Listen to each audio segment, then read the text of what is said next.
Nós estamos num momento muito delicado da história do nosso país. Talvez não haja em nossa história um momento tão preocupante como esse aqui. Nós temos visto, nos últimos anos, o país mergulhando numa crise moral. É uma crise financeira, é uma crise política, mas antes de qualquer coisa, ela é uma crise moral. Você que fez o módulo História da Igreja comigo, você já tem mais fundamento e mais discernimento, porque eu te trouxe informações das raízes da maioria dos partidos de esquerda. Eu não consigo entender líderes evangélicos que se dizem marxistas ou socialistas. Por quê? Eu já contei essa história aqui inúmeras vezes. Eu sou descendente de russos e polacos que fugiram da Revolução Comunista em 1917. O meu avô chegou aqui no Brasil 2 anos antes. Meu bisavô, já crente, correu de lá. Por quê? Porque essa revolução, ela implantou o comunismo em muitas nações, como Polônia, como Ucrânia, como Romênia, entre muitas outras, e simplesmente eliminou, extirpou, extinguiu as religiões onde quer que essas nações estejam sendo dominadas. Eles prenderam pastores e eles mandaram pastores para Sibéria para morrer de frio, para serem torturados e morrerem congelados. O bloco da União Soviética, ele mergulhou numa densa treva espiritual, numa densa escuridão espiritual por 70 anos. Você chega na Rússia hoje e tenta pregar o evangelho, as pessoas não têm ideia nem de que seja Jesus. E essa filosofia é a filosofia que move todos os partidos de esquerda. Os ideais desses partidos são os mesmos ideais de Karl Marx, são os mesmos ideais de Engels. Na loucura das suas ideias revolucionárias, eles começaram a pregar e a ensinar que a desigualdade social que eles deveriam combater começa na família. Eles começaram a dizer que antigamente, se você lê a literatura que fundamenta as ideias desses partidos, eles começaram a pregar que a desigualdade social ela começa na família, porque lá atrás, segundo eles, quando nós viemos dos macacos, não havia marido e mulher. Todo homem era de toda mulher era de todo homem, e os filhos não eram de ninguém, os filhos eram de todos, como os animais, e todos dividiam e compartilham tudo aquilo que eles tinham.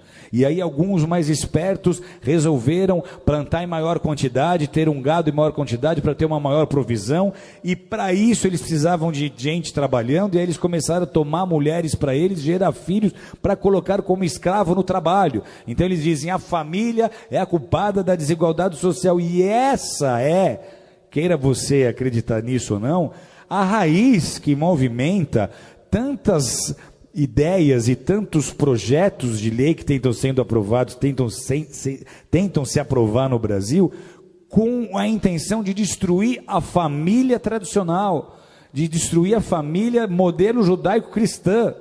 Esses são os partidos, amados, que estão imputando na educação as cartilhas de gênero sexual, como nós temos vendo, de ideologia de gênero. Esses são os partidos que estão apoiando os direitos humanos, como vocês têm visto, que apoia muito o direito do bandido, do assassino, mas não quer saber da vítima. E eles transformaram, nesses anos que estiveram o governo, o Brasil no país que nós somos hoje. Não só mergulhado em crise moral, mas financeira. E por que é importante nós nos posicionarmos agora? Porque de tudo que você já viu, que já veio à tona do que eles fizeram nesses 13 anos, que só comprovou um desgoverno. Porque o compromisso desse bloco não é com a nação brasileira. Eles nem usam a bandeira do Brasil, eles usam bandeiras vermelhas. Por quê?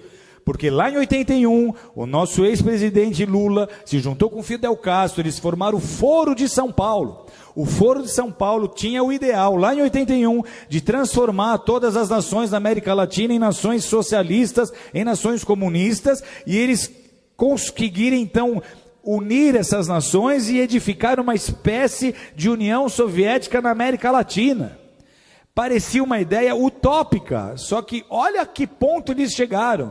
Então, para esses grupos e para essas lideranças, o objetivo é transformar o Brasil em parte de um Estado maior, essa América Latina comunista. Eles querem que em todas as nações da nossa América do Sul, da nossa América Central, ocorra o que está acontecendo hoje na Venezuela. E esse seria o caminho se nós não tivéssemos vivido as interrupções que nós vivemos. Por que é um desgoverno? Porque os nossos presidentes passados não governaram com o interesse de beneficiar o Brasil, mas eles usaram dos nossos próprios recursos para construir porto em Cuba, para ajudar países na Bolívia, para ajudar países que têm a mesma mentalidade que eles.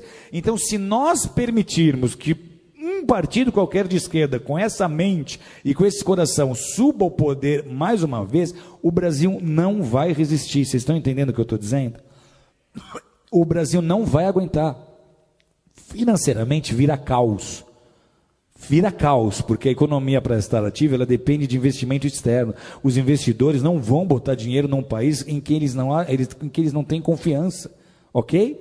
Então, se sobe um líder de um partido desses e ele tenta botar um bom ministro da Fazenda para tentar convencer os investidores de que tudo vai dar certo, isso não vai funcionar. Vocês estão entendendo ou não?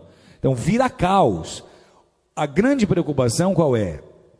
Se esse governo agora, essas eleições agora, sobe um partido como esse, a crise que nós estamos vivendo, ela é tão séria que a gente teme de verdade até uma revolução, porque vai ser muito fácil as pessoas do centro, oeste, sul e sudeste não aceitarem esse governo.